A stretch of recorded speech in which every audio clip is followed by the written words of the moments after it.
नमस्कार माय to family. तर गिरणी कामगारांसाठी एक आनंदाची बातमी आहे, ती म्हणजे पात्र विजेत्यांची कोणमधील घरांची प्रतीक्षा अखेर संपुष्टात. पात्र 581 गिरणी कामगारांना गुरुवारी चाव्याचे वाटप. तर काय आहे अपडेट, चला पाहूया आपण सविस्तर माहिती. पनवेलजवळील कोण परिसरातील 2417 घरांच्या सोडतीतील पात्र विजेत्यांची घराची प्रतीक्षा अखेर संपुष्टात आली आहे. या सोडतीतील पात्र आणि घराची संपूर्ण रक्कम भरलेल्या 581 विजेत्यांना गुरुवारी 15 फेब्रुवारी रोजी घराचा ताबा देण्यात येणार आहे. वांद्रे येथील समाज मंदिर सभागृह येथे आयोजित कार्यक्रमात चावी वाटप करण्यात येणार आहे.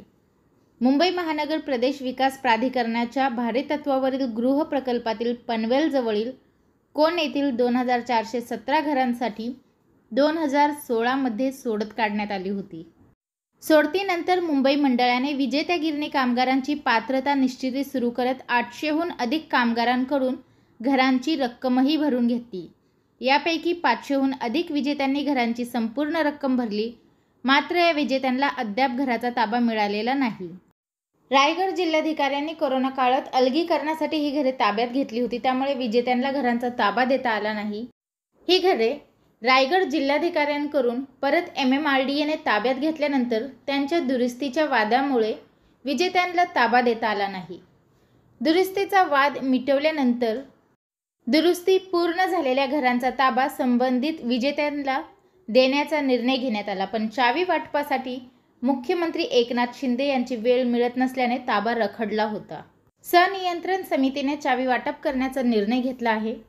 येत्या 15 फेब्रुवारी रोजी वांद्रे येथील समाज मंदिर सभागृहात चावी वाटप करण्यात येणार असल्याची माहिती संनियंत्रण समितीचे अध्यक्ष आमदार सुनील राणे यांनी दिली.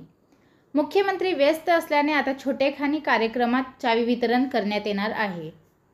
अनेक वर्षाची घराची प्रतीक्षा संपणार असल्याने ही बाब विजेत्यांना दिलासा देणारी ठरणार आहे. पहिल्या टप्प्यात 581 विजेत्यांना घरांची चावी देण्यात येणार आहे. भविष्यात पात्र विजेत्यांनी घरांची संपूर्ण रक्कम भरल्यानंतर त्यांना घरांचा ताबा देण्यात येणार आहे. गिरणी कामगारांबद्दल हीच महत्त्वपूर्ण अपडेट मला आपल्यापर्यंत पोहोचवायची होती. व्हिडिओ पाहिल्याबद्दल धन्यवाद. आपल्या सर्वांचे आभार.